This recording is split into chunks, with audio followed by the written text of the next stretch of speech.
Greetings. It is February 22nd, 2014. I am Akiva Kenny Segan, artist and Holocaust tolerance genocide educator. Also facilitate drawing for healing workshops, which are kind of like art therapy in schools, colleges, universities, and other venues.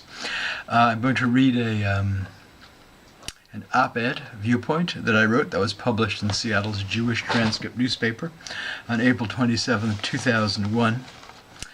I also read it as a talk or sermon, if you prefer, at a Christian service I was invited to lead portions of for their annual Holocaust Memorial Service. That was University Congregational Church in Seattle, in Seattle's University District.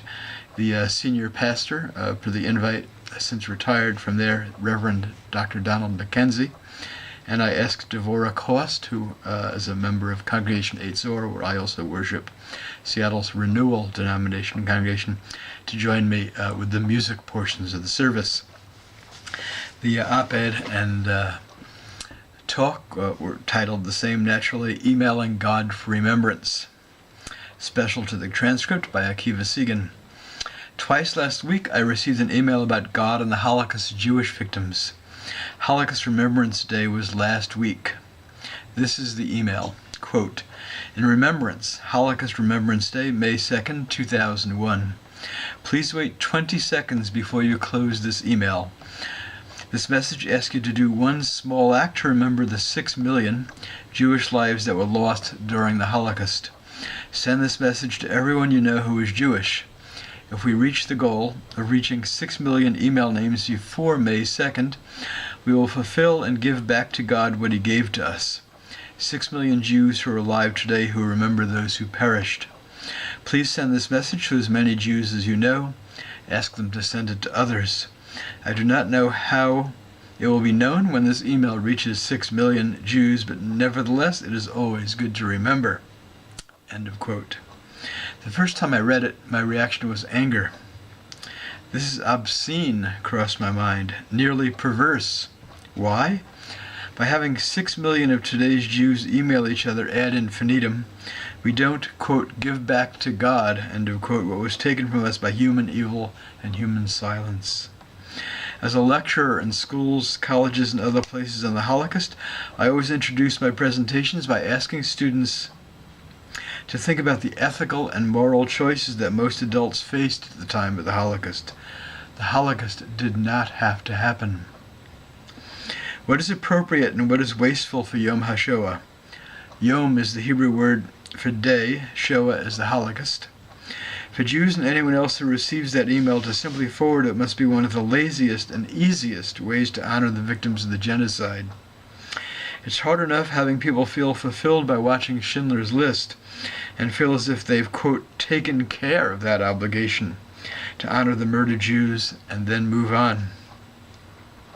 Should remembering the Holocaust focus solely on Jewish victims? For non-Jewish victims, that continues to be a serious problem.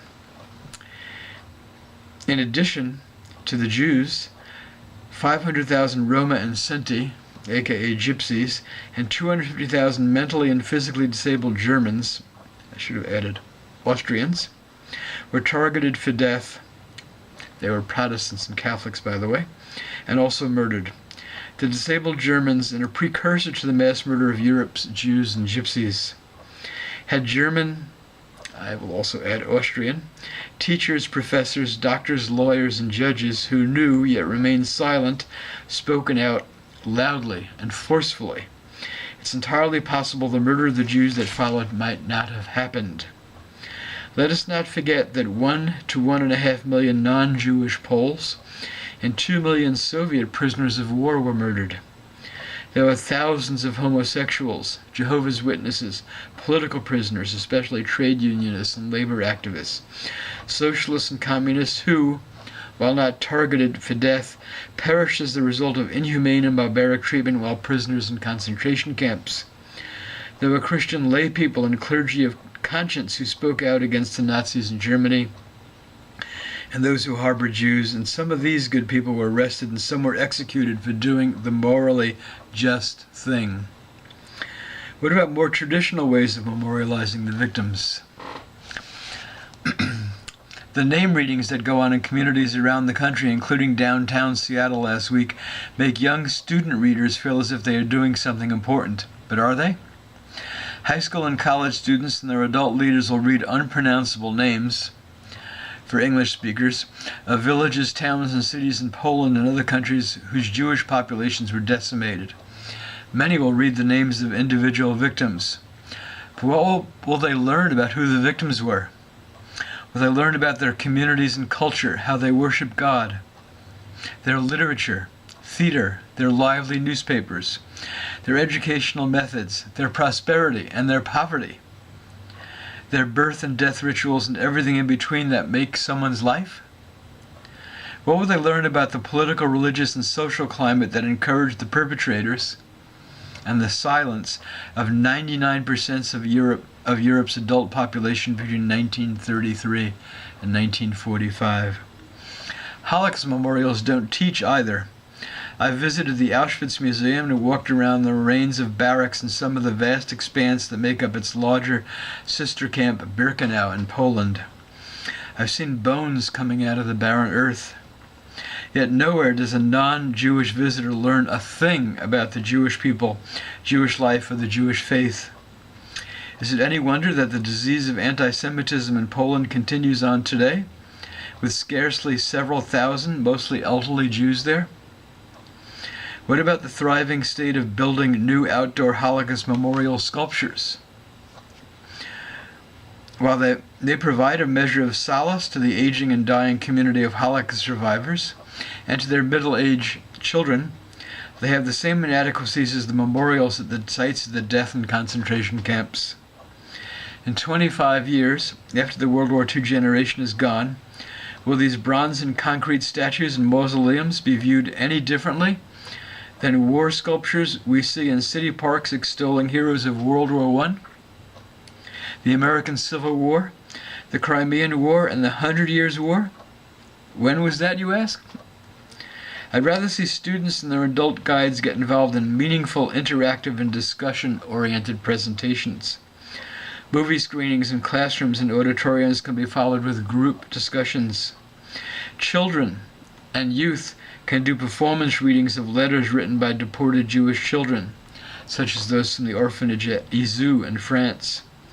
Students can write and perform in the theater, do music programs, and create art like murals and mosaics for schools and houses of worship involving youth of all backgrounds, faiths, and races, and learning about what happens when racism reaches its zenith.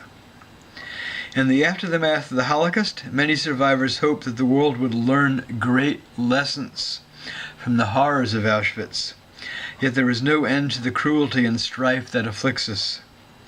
It's far too easy to click on your mouse and forward an email to everyone you know, when students need community, understanding, and tolerance education. Thank you.